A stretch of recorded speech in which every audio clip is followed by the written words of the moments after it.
আসসালামু আলাইকুম। আপনি স্ট্যান্ডার্ড চার্টার্ড ব্যাংকের ক্রেডিট কার্ড নেওয়ার জন্য কিভাবে অ্যাপ্লাই করবেন, কি তথ্য প্রয়োজন হবে এ বিষয়ে কথা বলবো।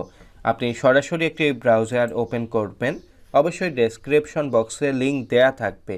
আপনার লিংকে প্রবেশ করার পর আপনি ক্রেডিট কার্ডগুলো দেখতে পাবেন। আপনার যে ক্রেডিট কার্ডটি ভালো লাগবে, আপনার হচ্ছে বেতনের যে একটা সেগমেন্ট থাকবে, এই অনুযায়ী আপনার ক্রেডিট কার্ডটি সিলেক্ট করবেন।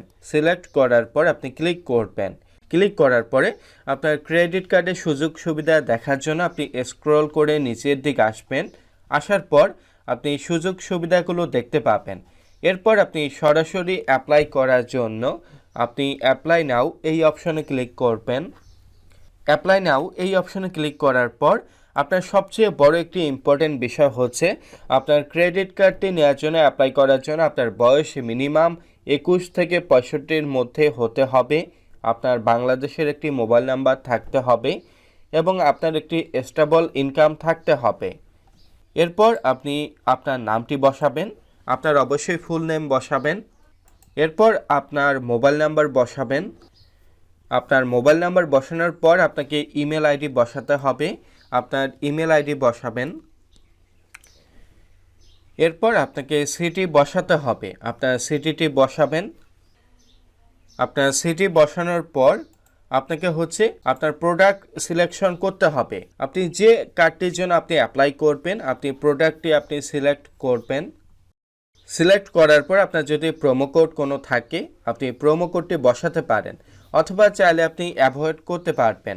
এরপর আপনি ওকে অপশনে ক্লিক করবেন। এরপর হচ্ছে আপনার মান্থলি ইনকাম কত, আপনার প্রতি মাসে যে ইনকামটি হবে আপনি বসাবেন।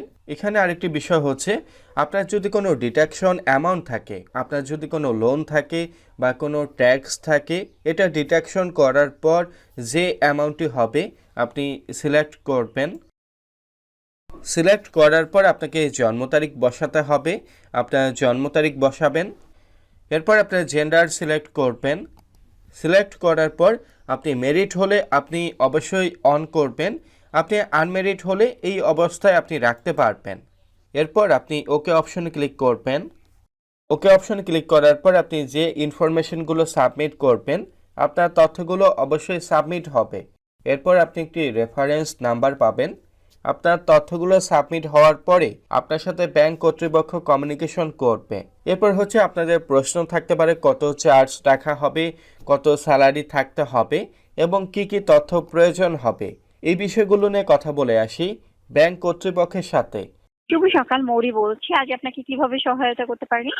শুভ সকাল। আচ্ছা, আপনাদের ক্রেডিট কার্ড নেওয়ার জন্য নরমালি কি ইনফরমেশন প্রয়োজন হবে?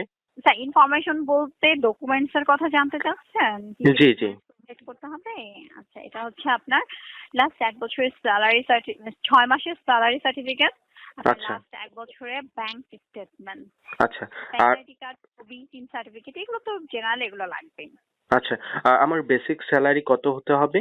এটা আমাদের সাথে অ্যাকাউন্ট আছে আপনার? আচ্ছা, আমার সাপোজ নেই। আমি শুধু কার্ডটি নিব। 35+, স্যার। কত? 35+। আর যদি আমার অ্যাকাউন্ট থাকে তাহলে? যদি আমাদের ব্যাংকে আপনার অ্যাকাউন্ট ডিপোজিট হয়, জি। আমাদের ব্যাংকের সাথে স্যালারি অ্যাকাউন্ট থাকে, মানে আমাদের যারা কর্পোরেট ক্লায়েন্ট তাদের জন্য হচ্ছে 22+। আচ্ছা, 22+। আরেকটি বিষয় বলতেন, আপনাদের অনলাইনে কিন্তু হচ্ছে এপ্লাই করা যায়। দেন আপনারা কি কমিউনিকেশন করেন? হ্যাঁ, অনলাইন ব্যাংকিং নিয়ে আপনি যখন প্রোডাক্টের রিকোয়েস্টটা না, রাখবেন, আমার অনলাইন ব্যাংকিং নেই। বাট আপনাদের ওয়েবসাইট থেকে আমি রিকোয়েস্ট করতে পারি। ওই তো অ্যাপ্লাই ফর প্রোডাক্টের কথা বলছেন না? জি, জি।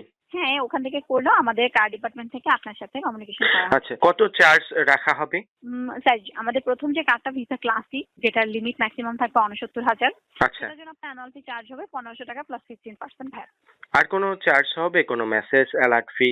আমাদের এছাড়া মানে ক্রেডিট কার্ডে আপনার অ্যানুয়াল ফি ছাড়া আর কোনো চার্জ হয় না, স্যার। আচ্ছা। না, অন্যান্য অনেক অনেক সময় হিডেন চার্জ থাকে। আপনাদের কোনো ব্যাংকিং কোনো চার্জ রাখা হবে কিনা? স্যার, ক্রেডিট কার্ডে এই ধরনের কোনো ব্যাংকিং চার্জ নেই, ঠিক আছে? আপনি তবে হ্যাঁ, যদি আপনি বলেন যে এটা তো সব কার্ডেই হয়, যেমন আমি লেট করে পেমেন্ট করলে লেট পেমেন্ট ফি, আচ্ছা, এটা তো আলাদাভাবে, এটা তো বাংলাদেশ ব্যাংকের নিয়ম অনুসারে হবে। এক্স্যাক্টলি এগুলো। কিন্তু আপনার আমাদের ব্যাংকিং চার্জ যদি বলেন স্যার, সেটা শুধুমাত্র অ্যানুয়াল, এর বাইরে জি। আর কোনো হিডেন চার্জ বা কস্ট। আচ্ছা, এটা কার্ডের উপর ডিপেন্ড করে অ্যানুয়াল ফিটা হবে। রাইট? এক্স্যাক্টলি কি কার্ড ইউজ করছেন সেই কার্ডের উপর ডিপেন্ড করে আপনার কিছু চার্জ হবে। জি। আর কোন সেগমেন্টের কার্ডগুলো দেয়া হচ্ছে?